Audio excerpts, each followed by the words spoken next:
Well, I've made up my mind now to be a sailor's wife, have a purse full of money and a very easy life.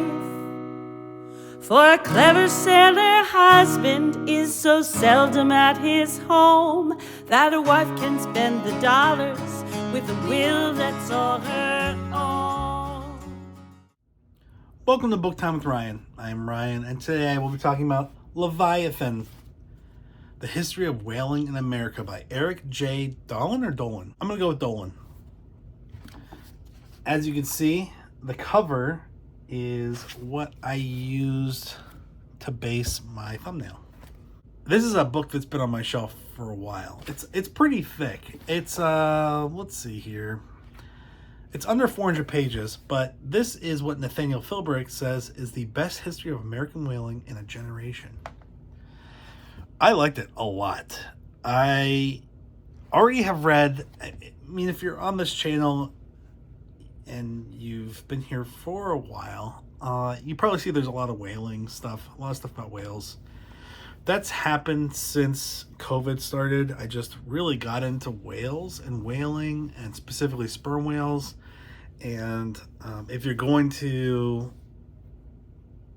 get into sounds bad, right? I'm not into whaling. I'm not like, whoa, hey bud, you want to go whaling this weekend? Whaling's horrible, but it is a real important part of history, and especially American history.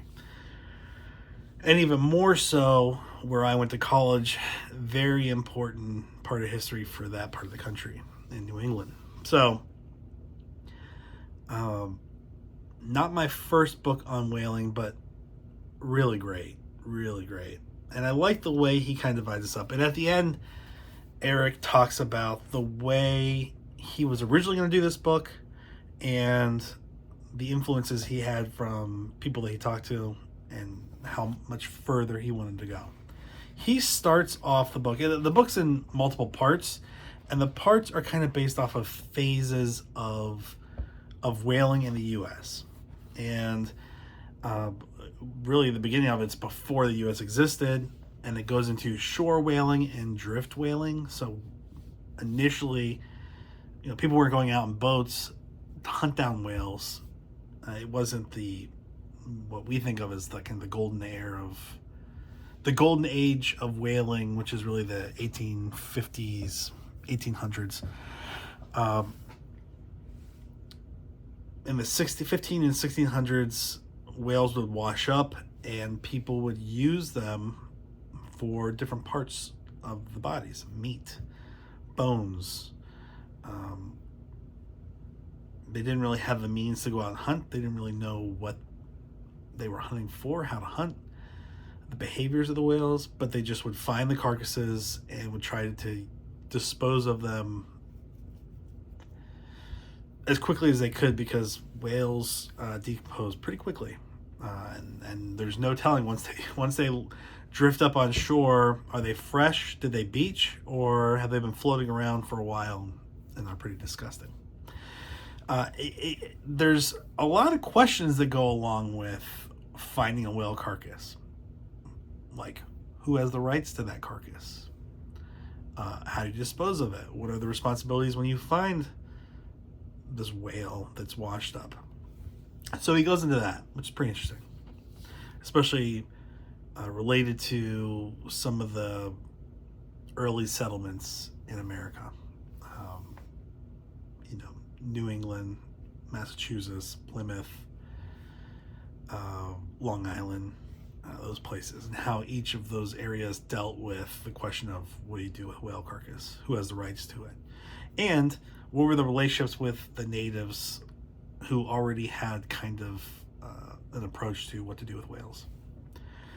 You go from kind of that drift whaling, which is really just finding the drifting whales and using them, to shore whaling, which was more of sighting a whale from shore, going out and killing it, pulling it back onto land, and then disposing of it. And then you quickly go from that to as you've depleted, and this is a recurring theme with whaling, as you deplete, you must go further and further to find more whales. As shore whaling depleted the whales that were along the shore, people started having to go further out in boats to find the whales. And that turned into regular old whaling. They were still having to haul the bodies back. It would take a while for them to actually process the whales while they were underway. And that kind of had different iterations. There was just cutting them up, and then at some point even trying them, like boiling them, getting the oil out of the blubber. That was kind of the ultimate process, was doing all that work on the ship. And then modern whaling was, there were factory ships that would just kill, that would decimate the populations of whales.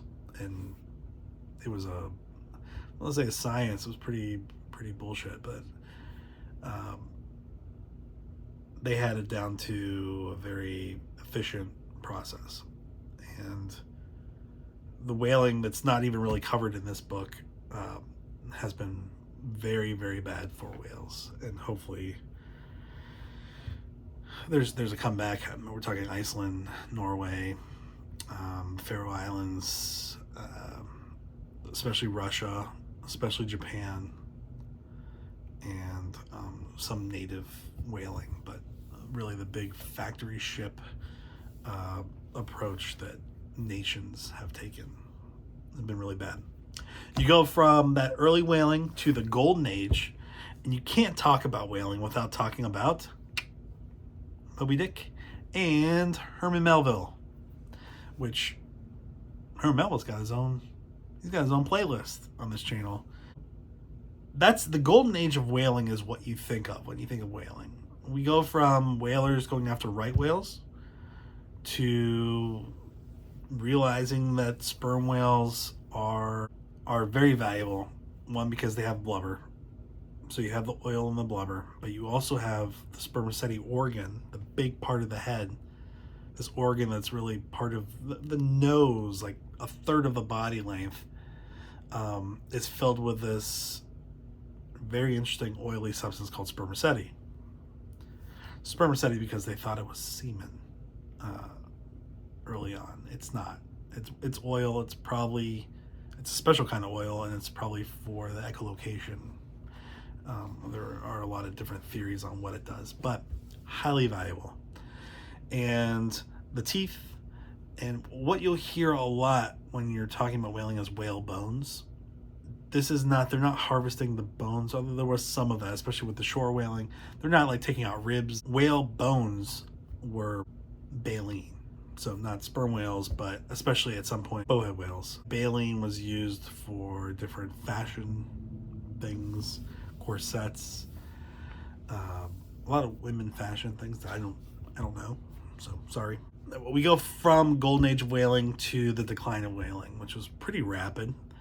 And what you find over and over again is wars that did a lot of damage to the whaling industry. Probably to the benefit of whales, but not to the benefit of whalers. The Revolutionary War, which was a huge hit, then the War of 1812, and then the Civil War. And these are major problems for whaling because whalers are relatively... I think of whalers as being kind of badass, right? Like I think of like, ooh, they got a harpoon. They're gonna be mean.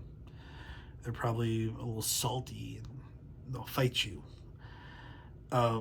They were very vulnerable to ships of war. A lot of times they were sunk. They were a valuable, very valuable part of the U.S. economy or the colonial economy, and to sink them or to take those ships would be a huge hit to the economy. So that's what ended up happening. The major port for whaling, especially early on, in the early part of the golden age of whaling, was Nantucket, a small island off of Massachusetts, and that island was fairly vulnerable to naval attacks. Not like naval attacks like bombardment, but people coming ashore and taking stuff. And beyond that, you also just had kind of the risk to the people and the changes to demands during wartime. What I wasn't aware of is the Civil War. There was a thing called the Stone Fleet, and the idea was they were going to take the Union was going to take a number of ships, 25 initially, I think, to Savannah and sink them, put a lot of rocks in them, stone in them, and then sink them in channels so the Confederate fleets couldn't use these major ports in the South. So the Union government bought 25 aging, probably pretty decrepit whaling ships and took them down there and sunk them, and then bought some more and did it to Charleston too. This angered a lot of people around the world who said that that's just, it's a different kind of people. These are people who really rely on maritime trade, and a lot of people believe that that kind of tactic is almost like a war crime. There's a lot of outcry, and the U.S. government committed to not do that in the future. So, and then you see decline of whaling. Why is there a decline in whaling? Well, the demand for whale oil lighting went down. Kerosene was used more often. Gas was used more often. Eventually, there was the discovery of petroleum in Pennsylvania, and quickly whaling declined. But not only was whaling declining because of all these other resources, whaling was declining because they were killing a lot of whales. It was an economical stretch to travel further and further distances over longer periods of time to hopefully find a dwindling supply of whales. It was hard to turn a profit after a while. I mean, they decimated the Atlantic, they moved over to the Pacific. Quickly, they decimated the Pacific, moved up to the Arctic, and started decimating the whale population, especially bowhead whales in the Arctic.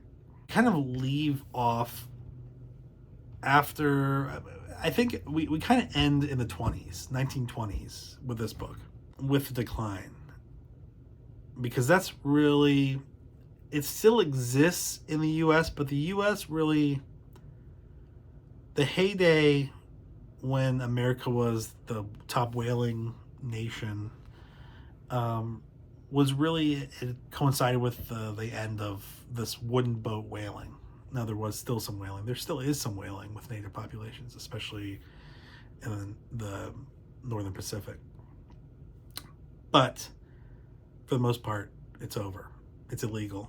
And what this book doesn't touch on as much is the modern whaling factory ships and explosive tip harpoons that are on the bows of these ships that can run down much faster species than could be done in the past. Fin whales and blue whales, those weren't really attempted. They also don't have as much fat as some of those bigger whales like the right whale, bowhead whales. So they weren't really targets like bowheads, right whales, sometimes humpback whales, gray whales, sperm whales. What's neat for me is, because I've read so many books on whaling now, I'm not a pro whaler, I'm pro whales, but it is a very important period.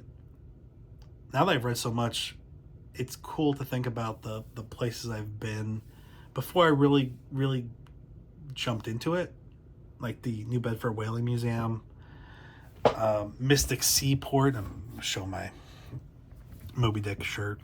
Mystic Seaport, just some of the ports that were important to whaling at the time that are still there. New London, Stonington, Mystic, that I've been to, and now I have a greater respect for their history. And it's a book like this that kind of helps foster some of that understanding. So if you have any interest in U.S. history, this is a great book. And if you have any interest in whaling history, this is a great book. I gave it 5 stars. Like, I really enjoyed it. It is one of the last whaling books that I currently have that I haven't read. And I'm sure there are more out there that I could read, so we'll see. But it gave me an excuse to get out my New Bedford Whaling Museum hat, my Moby Dick shirt, and it definitely makes me want to find more books on whaling. I have a couple more that are maybe not related directly to whaling in America, but still touch on whaling. So, great book. Eric Jay Dolin, or Dolin? I'm going to say Dolin. Great job. And thanks for being here today. You may recognize, if you ever try to figure out what's going on in the background, I got a record player. My wife got that for me. And I built a little table. I mean, build it. It came in pieces, and I just had to put it together. It's not like I'm a handyman, but built a cool little record table thing for it to store the records. And it plays Blu-ray, and it's a Victrola. Plays Blu-ray, or it can connect to Blu-ray. It has a tape player, which is really cool because I have tape. I have a couple tapes and have no tape players, so that's nice. CDs, radio, and records, all the different speed records. So it's really, really cool. It's one of those things I wanted. I actually went back to see if I even mentioned that I wanted a record player in my ideal library. I don't think I mentioned that, but in college, especially my freshman year, I would go to the library and sit in this kind of study room. And it had a record player, and I would put on classical music, and it helped me kind of focus. So I do like records, and I have a number of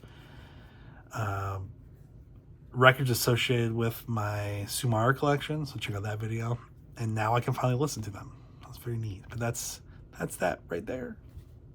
So, all right. Well, thanks for being here today. I will talk to you later. Bye. So I'll haste to wed a sailor, then I'll send him off to sea.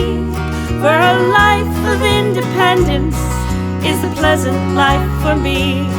Oh, but every now and then I shall like to see his face, for it always seems to me to beam with manly grace, with his brow so nobly open and his dark and kindly eye. Oh, my heart beats fondly whenever he is nigh.